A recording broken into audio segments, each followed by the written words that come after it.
Shalom, salam damai sejahtera. Di mana pada pagi hari ini kita masih bisa tatap muka untuk merenungkan kebenaran-kebenaran firman Tuhan. Itu semua karena Tuhan sangat mengasihi kita, sangat peduli kepada kita, sehingga pada pagi hari ini kita masih dibanguni dengan sehat walafiat. Itu semua bukanlah karena kekuatan kita, bukan karena kehebatan kita, tapi karena Tuhan sangat mengasihi kita. Dari itu Bapak Saudaraku, mari kita terlebih dahulu mengucap syukur kepada Tuhan. Mari sama-sama kita berdoa. Ya Bapa kami yang baik di dalam kerajaan surga, kami mengucap syukur kepada Engkau Tuhan, di mana Tuhan Yesus Engkau telah membimbing, menuntun, menyertai, melindungi, menyelamatkan kami pagi, siang, sore, bahkan di malam hari tadi kami tidur nyenyak, dan pada pagi hari ini Engkau telah banguni kami dengan sehat walafiat. Itu semua Tuhan kami rasakan oleh tuntunan, penyertaan, pelindungan-Mu. Engkau sangat baik, sehingga kami ada seperti saat ini. Kami hanya bisa mengucap syukur atas semua kebaikan-Mu Tuhan. Tuhan Yesus yang baik, teramat baik. Pada pagi hari ini juga Bapa, kami juga akan merenungkan kebenaran firman-Mu. Engkau tetap campur tangan, Engkau berkarya di mana saja juga Bapak Ibu Saudaraku saat ini yang bisa menyaksikan video ini. Engkau tetap campur tangan, Engkau berkarya, sehingga betul-betul Tuhan kami mengerti akan jalan-jalan kebenaran firman-Mu, sehingga betul-betul Tuhan kami kembali kepada Alkitab, firman-firman kebenaran Tuhan Yesus. Terima kasih Bapa, Engkau begitu baik, Engkau begitu mengasihi kami, sehingga Engkau tetap campur tangan dari awal pertengahan berjalan dengan baik, sehingga renungan pagi kami ini bisa kami dapat maknanya bagaimana sebetulnya kami hidup di dalam dunia ini, sehingga Bapa kami tidak hanya ikut-ikutan saja, tidak hanya dengar-dengaran saja, tapi kami betul-betul bertindak, mau berjalan seturut dengan kehendak-Mu. Terima kasih Bapa, di dalam nama Yesus kami berdoa dan bersyukur. Haleluya, amin. Salam Bapak Ibu Saudaraku yang saya kasih di dalam nama Tuhan Yesus. Salam damai sejahtera. Di mana pada pagi hari ini kita masih bisa tatap muka untuk merenungkan kebenaran-kebenaran firman Tuhan. Semuanya ini Bapak Saudaraku itu hanya untuk mengingatkan kita supaya kita berjaga-jaga. Karena Bapak Ibu Saudaraku, kita tidak tahu kapan Tuhan datang. Jika Tuhan datang, kita tahu kita bisa siap-siap sekarang. Tapi kedatangan Tuhan, Dia katakan sama seperti pencuri. Dia tidak tahu kapan akan mencuri. Tapi kita tetap berjaga-jaga supaya kita jangan dicuri. Jadi Bapak Ibu Saudaraku yang saya kasih dalam nama Tuhan Yesus, mari buka Alkitab kita supaya kita benar-benar mengerti jalan-jalannya Tuhan, supaya kapan Tuhan datang kita sudah punya. Jadi kita tidak tinggal di dalam dunia ini. Karena apa? Karena Tuhan akan datang. Tuhan akan datang menjemput kita. Di awang-awang kita akan diubahkan sekejap seperti kehidupan surgawi. Jadi Bapak Saudaraku, kita akan diubahkan dengan sekejap. Jadi bahkan juga orang-orang mati akan diberi tubuh surgawi. Jadi Bapak Ibu Saudaraku, mari kita buka Alkitab kita di mana Matius 24 ayat 37 mulai, ayat 37 mulai. Nasihat supaya berjaga-jaga. Judulnya nasihat supaya berjaga-jaga. Sebab sebagaimana halnya pada zaman Nuh, demikian pula halnya kelak pada kedatangan anak manusia. Jadi Bapak Ibu Saudaraku, katanya sama seperti zaman Nuh. Zaman Nuh, bagaimana Nuh sudah membuat kapal begitu besar di atas gunung. Bahkan banyak manusia mengatakan si Nuh itu sudah gila. Masa dibuat kapal begitu besarnya di gunung? Bagaimana dia menarikkan nanti ke laut? Itu dunia mengatakan, mengejek, olok-olok si Nuh. Jadi Bapak Ibu Saudaraku, juga kita melihat pada zaman-zaman hari ini banyak manusia mengejek jika kita sungguh-sungguh menjalankan kebenaran firman Tuhan. Dia mengatakan itu sudah kita bibolon, itu sudah fanatik, dunia mengatakan seperti itu. Biarkanlah mereka itu apa mau katakan Bapak Saudaraku. Yang penting kita berjalan seturut dengan kehendak Tuhan. Karena jelas firman Tuhan tadi mengatakan di sini tadi, sebab sebagaimana halnya pada zaman Nuh, demikian pula halnya kelak pada kedatangan Anak Manusia. Sebab sebagaimana mereka pada zaman sebelum air bah itu makan dan minum, kawin dan mengawinkan, sampai kepada hari Nuh masuk ke dalam bahtera. Jadi manusia rata-rata pada saat ini memikirkan pesta pora makan minum, kawin mengawinkan. Itu yang dipikirkan manusia akhir zaman ini. Tidak seberapa manusia berpikir bagaimana ketika kita meninggalkan dunia ini, kemanakah kita akhirnya. Jadi rata-rata manusia mati-matian bahkan menjual harta untuk pesta pora. Jadi ini semua Bapak Saudaraku, kita yang menentukannya kemana arah tujuan kita. Apakah kita mengikuti aturan-aturan dunia? Apakah kita mau mengikuti aturan-aturan Tuhan Yesus? Jika kita mengikuti aturan-aturan dunia, pasti kita nanti sama seperti bagaimana keadaan Nuh. Bagaimana manusia-manusia yang tidak taat kepada firman Tuhan. Hanya Nuh sendiri beserta keluarga yang selamat. Karena apa? Karena semuanya manusia mengolok-olok, mengejek-ejek si Nuh, karena tidak mengerti akan kebenaran firman Tuhan. Jadi jika juga saat ini Bapak Saudaraku, kita lihat bagaimana akhir-akhir zaman ini, kita melihat jika kita lihat kawin mengawinkan, bahkan pesta pora makan minum, itu manusia saat ini cari.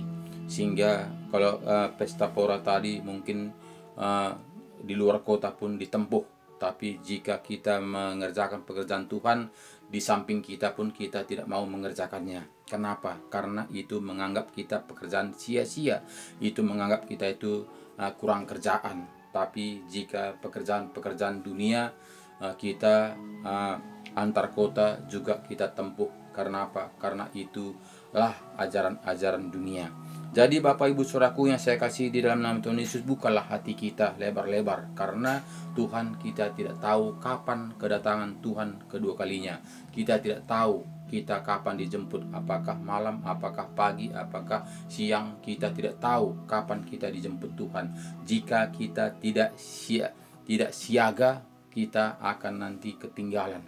Kenapa? Karena kita harus siap-siap. Karena kita tahu bahwa kita di dunia ini numpang di rumah, seumpama rumah pemilik kita. Jadi ini kita tahu bahwa jika kita numpang berarti masih ada perjalanan. Jadi Bapak Saudaraku, Tuhan mengatakan berjaga-jagalah. Karena kita katakannya kedatangan Tuhan itu sama seperti pencuri. Ayat 39 katakannya. Jadi kita melihat bagaimana ayat 38, sebab sebagaimana mereka pada zaman sebelum air bah itu makan dan minum, kawin dan mengawinkan, sampai kepada hari Nuh masuk ke dalam bahtera. Dan mereka tidak tahu akan sesuatu sebelum air bah itu datang dan melenyapkan mereka semua. Demikian pula halnya kelak pada kedatangan Anak Manusia. Jadi hampir sama katanya seperti zaman Nuh. Bagaimana air bah datang ketika kapal bahtera Nuh siap. Bahkan sudah dipersiapkan semuanya apa yang difirmankan Tuhan. Bahkan dia mengumpulkan semua yang hidup sepasang-sepasang, sehingga Tuhan menutup pintu sehingga datang air bah untuk menghabiskan semua yang hidup di dalam dunia ini. Jadi ini kita melihat katanya sini, demikian juga nanti kedatangan manusia sama seperti zaman Nuh. Jadi Bapak Ibu Saudaraku, saat ini kita melihat jika kita mengatakan kita orang Kristen, tapi kita masih kebanyakan tidak sungguh-sungguh seperti apa yang difirmankan Tuhan. Lebih tunduk kita kepada ajaran-ajaran manusia ketimbang ajaran-ajaran Tuhan. Jadi ini tandanya sama firman Tuhan mengatakan, memang firman Tuhan juga sudah mengatakan sama seperti zaman Nuh, keadaan manusia kelak. Jadi sini enggak firman Tuhan ini bukannya rekayasa, tapi firman Tuhan ini Tuhan sudah tahu bagaimana akhirnya dunia ini nanti. Makanya di sini katakannya di akhir-akhir zaman, sebab sebagaimana mereka pada zaman sebelum air bah itu makan dan minum, kawin dan mengawinkan, sampai kepada hari Nuh masuk ke dalam bahtera, dan mereka tidak tahu akan sesuatu sebelum air bah itu datang dan melenyapkan mereka semua. Demikian pula halnya kelak pada kedatangan Anak Manusia. Pada waktu itu kamu akan 2 orang di ladang, dan yang seorang akan dibawa dan yang lain akan ditinggalkan. Jadi di sini katanya Bapak Saudaraku, kedatangan Tuhan nanti kedua kalinya, kita akan terangkat. Kita terangkat, siapa yang taat dan setia akan terangkat, diubahkan sekejap. Tapi semua manusia yang tidak taat setia akan tinggal. Baik juga orang-orang yang mati, yang taat dan setia akan diubahkan, diberi tubuh kemuliaan, tubuh surgawi. Tapi yang tidak taat, dia akan menunggu 1000 tahun lagi baru dibangkitkan. Jadi manusia yang tidak taat setia akan menjadi santapan antikris. Jadi itu akan terjadi karena firman Tuhan mengatakan demikian. Jadi kedatangan Tuhan yang kedua kalinya, bukan semua manusia diterangkat, bukan semua manusia akan diubahkan, tapi yang taat dan setia melakukan kebenaran firman Tuhan, itulah yang akan terangkat, diubahkan sekejap, terangkat di awang-awang. Jadi orang yang tidak taat, yang suam-suam kuku, tinggal di dunia ini untuk santapan antikris. Bahkan juga orang-orang yang mati, yang tidak taat, akan masih tinggal di dunia ini, di alam maut, sampai nanti 1000 tahun lamanya. Jadi ketika nanti 1000 tahun lamanya, di situ nanti akan dibangkitkan dan diberi tubuh, akan dibuang ke api neraka, dibakar selama-lamanya. Jadi Bapak Ibu Saudaraku, kita yang mati bukan semuanya masuk ke dalam sorga, bukan semuanya saat ini berada di sorga, tapi ketika Yesus datang kedua kalinya, barulah kita diangkat masuk ke dalam sorga. Tapi yang sebelum datang Tuhan Yesus, semua orang mati belum sampai ke sorga. Tapi orang-orang yang tidak taat dan setia, dia akan tinggal di alam maut. Orang-orang yang taat dan setia, dia akan ditempatkan di Taman Eden. Jadi Bapak Ibu Saudaraku, semua nenek moyang kita yang sudah meninggal bukanlah saat ini di sorga, tapi diberi alam. Hal itu adalah yang tidak taat dan setia adalah alam maut, dan yang taat dan setia adalah Taman Eden. Jadi Taman Eden, di situ kita taruh, di situ kita menunggu sampai kedatangan Tuhan Yesus kedua kalinya. Ketika nanti kita sudah sampai saatnya di mana Tuhan Yesus datang ke dunia ini kedua kalinya, di situ kita akan terangkat. Jadi ini firman Tuhan mengatakan yang hidup saat ini, kalau ada 2 orang perempuan sedang memutar batu kilangan, yang seorang akan dibawa dan yang lain akan ditinggalkan. Karena itu berjaga-jagalah, sebab kamu tidak tahu pada hari mana Tuhan datang. Jadi sini katanya kepada kita, banyak nanti kehilangan. kehilangan tiba-tiba, sianu akan tidak ada lagi. Bahkan kita melihat bagaimana di sini akan terangkat yang taat dan setia, terangkat yang tidak taat dan setia akan tinggal. Jadi ini semua saudaraku akan terjadi karena ini sudah difirmankan. Firman Tuhan ini adalah iya dan amin.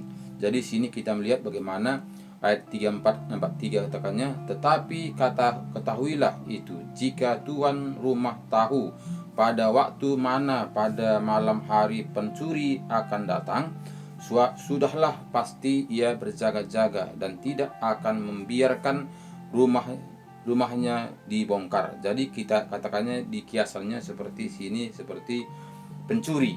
Nah, diberikannya kita perumpamaan seperti pencuri. Di sini katakannya tadi kepada kita ayat 43, tetapi ketahuilah ini, jika tuan rumah tahu pada waktu mana pada malam hari pencuri akan datang, sudahlah pasti ia berjaga-jaga dan tidak akan membiarkan rumahnya dibongkar. Jadi sini kita melihat tadi diperumpamakan sama seperti pencuri datang. Jadi begitulah Tuhan itu nanti datang, kita tidak sangka-sangka, kita tidak tahu kapan Tuhan itu datang, apakah malam, apakah siang, apakah pagi, apakah sore, kita tidak tahu. Jadi makanya kita disuruhnya kita berjaga-jaga, bersiap-siaplah, kerjakan keselamatanmu. Itu kata Tuhan Yesus.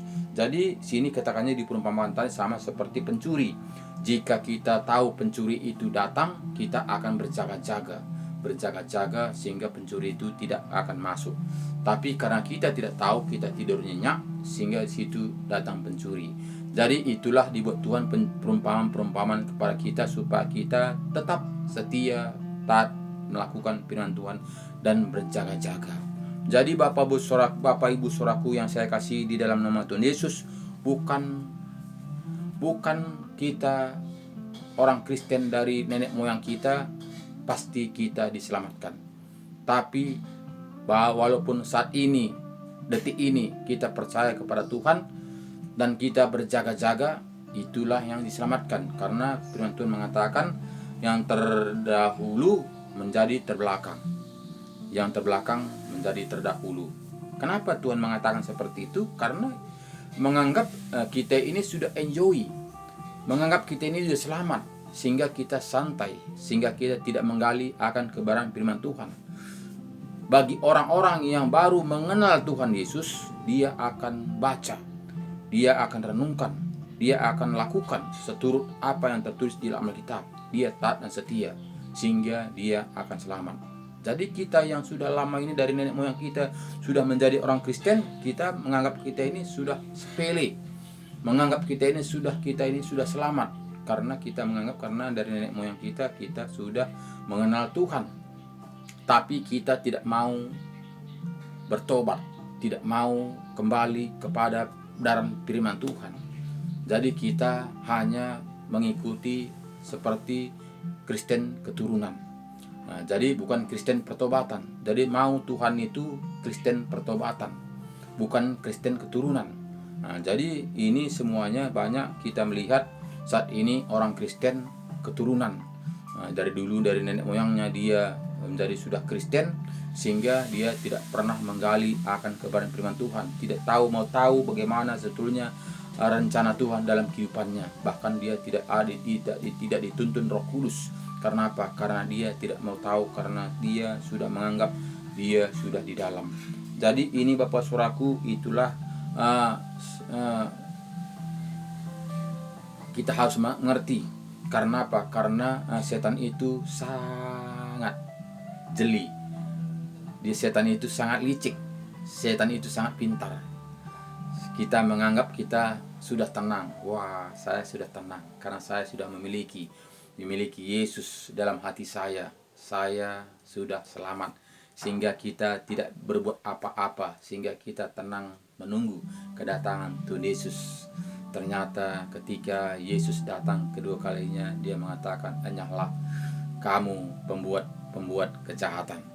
Padahal kita tadi seperti yang kita bilang, sudah kita memberi tanah kita untuk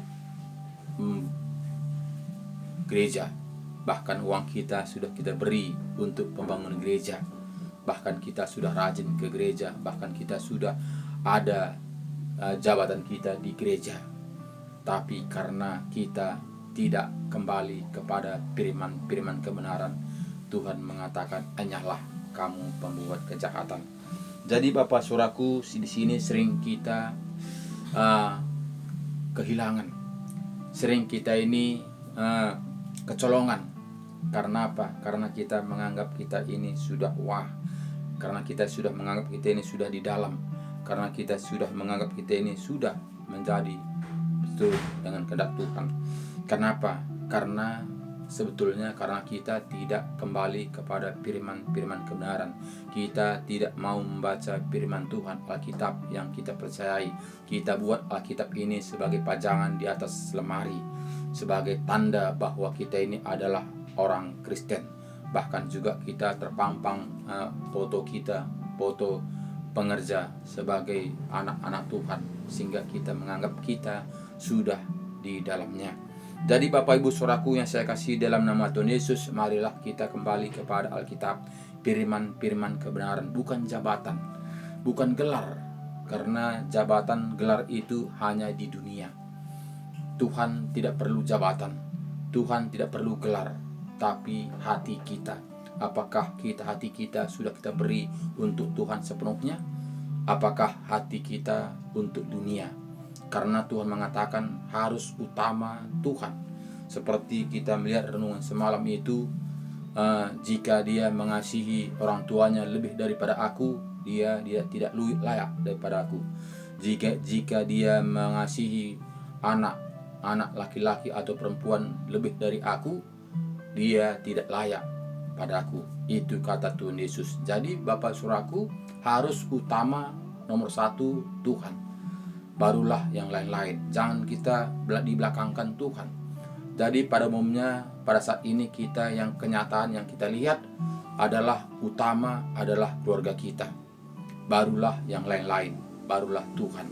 Jadi Tuhan yang paling terakhir. Kita melihat bagaimana orang sakit paling utama adalah mencari tabib, bahkan mencari dokter, bahkan mencari orang-orang pintar.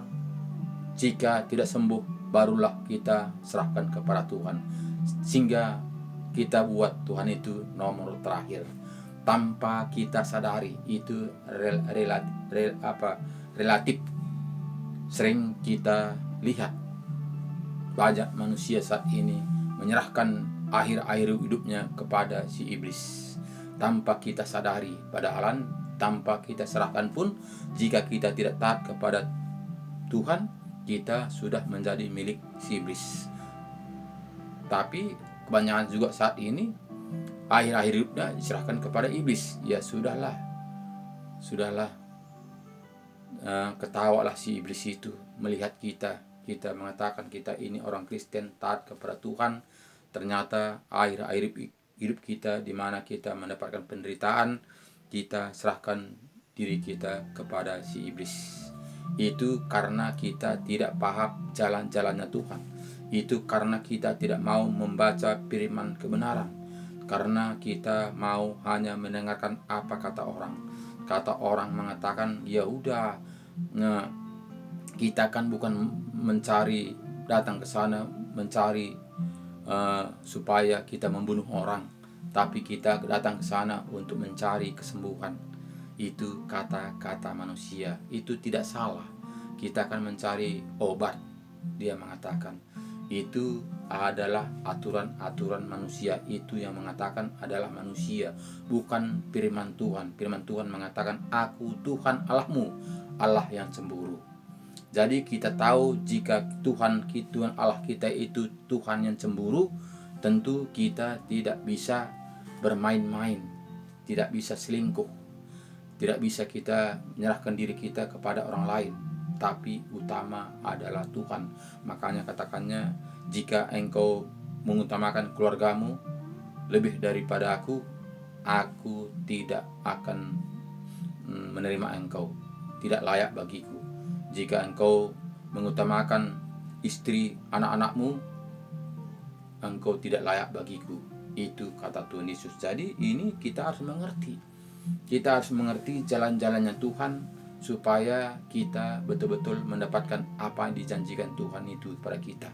Jadi bukanlah segampang apa kata manusia, tapi marilah kita berbalik kepada Alkitab, karena Alkitablah pedoman hidup kita. Karena di sini kita melihat tadi ayat 44 katakan, sebab itu hendaklah kamu juga siap sedia, karena anak manusia datang pada saat yang tidak kamu duga. Jadi kita harus siap-siap mempersiapkan diri kita kemanakah arah tujuan kita. Kita nggak bisa suam-suam kuku, tapi kita harus sungguh-sungguh. Jika kita memang mengikuti aturan Tuhan Yesus, kita mengatakan sebagai orang Kristen harus kita kembali kepada Alkitab, karena dasarnya Alkitab itu adalah dasarnya Kristen itu adalah Alkitab. Alkitablah tuntunan yang harus kita ikuti, harus kita jalankan, harus kita taati dengan setia. Jadi jika kita mengikuti aturan-aturan manusia, berarti kita bersama-sama nanti dengan penghuni dunia ini. Jadi itu pilihan di tangan kita, bukan di tangan pendeta, bukan di tangan gereja, bukan di tangan saudara keluarga kita, bukan. Tapi kita menentukan arah tujuan kita. Jadi ke surga itu tidak bisa membonceng, tidak bisa dibonceng. Jadi kita memperjuangkan masing-masing. Jadi itu Bapak Saudaraku, sehingga saya buat renungan pagi ini setiap pagi mengingatkan kita supaya kita itu mengingat bagaimana jalan-jalan kebenaran menuju kehidupan yang kekal itu, supaya kita jangan larut mengikuti aturan-aturan manusia sehingga kita lupa akan menjalankan kehidupan yang mendapatkan kehidupan yang kekal itu, sehingga kita akan berjalan sehingga sampai di depan kita adalah jurang maut. Jadi Bapak Saudaraku, semangat terus, marilah kembali kepada Alkitab, firman-firman kebenaran, karena tanpa kita kembali kepada firman-firman kebenaran, kita tidak akan tahu arah tujuan kita, karena kompasnya adalah Alkitab. Alkitab petunjuk. Di situ Yesus sudah menjelaskan bagaimana segala cara Tuhan sudah berupaya untuk menjelaskan supaya kita paham, supaya kita nalar bagaimana seturut dengan kehendak Tuhan. Jadi jika kita tidak kembali kepada Tuhan, kembali kepada Alkitab, tentu kita akan lupa bagaimana jalan-jalannya Tuhan. Terima kasih banyak, semangat terus, jaga kesehatan, tetap andalkan Tuhan. Shalom.